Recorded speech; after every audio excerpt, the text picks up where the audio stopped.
Mirror, Mirror, written by Christina Curtin, August 23rd, 2021. Over the years, I've written about a slew of personal topics where I overanalyzed why I am who I am. My aversion to having too much crap in the house, the obsession with making birthday books for my daughters, my why behind my eating disorder, or the fact that I feel like a mediocre female based on society's expectations, or the deeply spiritual post on why farting is embarrassing. Seriously, my mind has a lot of weirdness up in it. Aside from all those riveting topics, I've been wanting to write about my tendency to act like the people I am around. How, if I hang out with you too long, I start to repeat back your mannerisms, say things in a way you would say them, and behave somewhat like you would. It's like I'm a sponge, an annoying sponge, like that stupid-ass yellow one that wears pants. It's not something overtly obvious. I don't become the other person. It's more subtle. The inflection in the way someone says a word or the mindset they have. Are you a negative person? I will be too. I think I've always been this way, but I was never aware I was doing it until Vince pointed it out to me a few years back. He made a comment that I always tended to talk or act like whatever person I was around.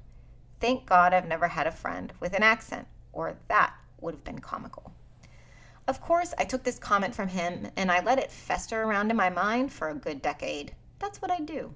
For a long time, I was offended by this because I thought that meant I was weak. Like my personality wasn't strong enough to hold its own. I thought it meant I was just being fake instead of being the real me, whoever that was. Because of this blog, I dug a bit deeper. I needed to stop letting this thought pop up in my head and allowing it to make me feel shitty.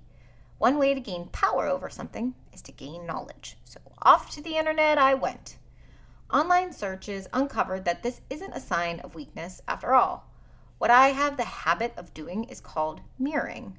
Mirroring can be manipulative if done intentionally, but often people mirror others to encourage agreement and harmony and to avoid the possibility of negative feelings. Ding, ding, ding. I am a sucker for avoiding negativity, and I love it when people get along.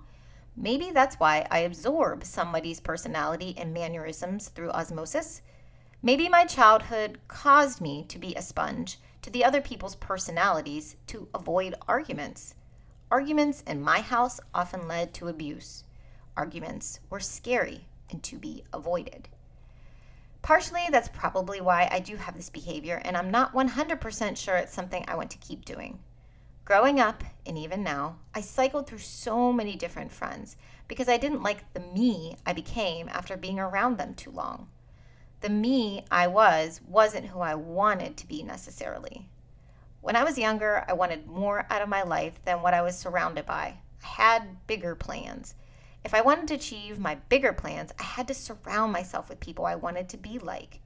My habit of mirroring people, coupled with my desire to be more and do more with my life, caused me to abandon friends often.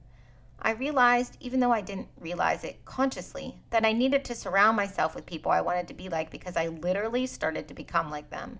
Looking back, I feel a teensy bit sad about my behavior, only because I let go of some pretty kind, caring, and funny people. They were wonderful people, just not the person I necessarily wanted to be. I don't think they are sitting in a corner crying about losing me as a friend, though. I am a horrible friend. I suck with calling, and making plans with me is like counting on the weather to be sunny every weekend. I care deeply about the people I've met in my life and will absolutely be there if I am ever needed.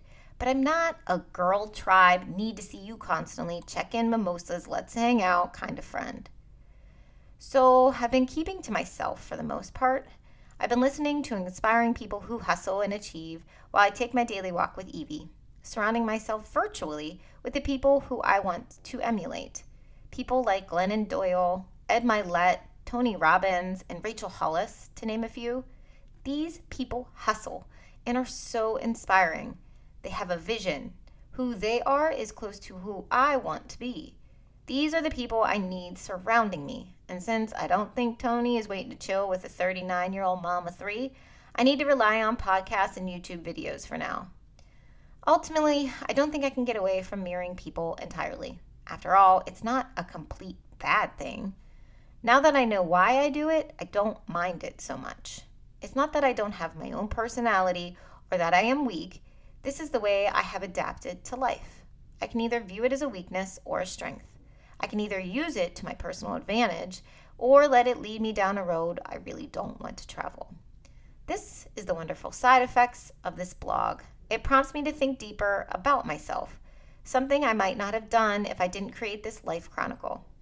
Raising the curtains has been a blessing because it turned into my own personal form of therapy. I've come to understand pieces of myself so much more than I ever expected. I hope in turn it might do the same for some of you, help you at least question who you are, why you are who you are, and maybe help you grow into a better version of yourself. And then you can hang out with me.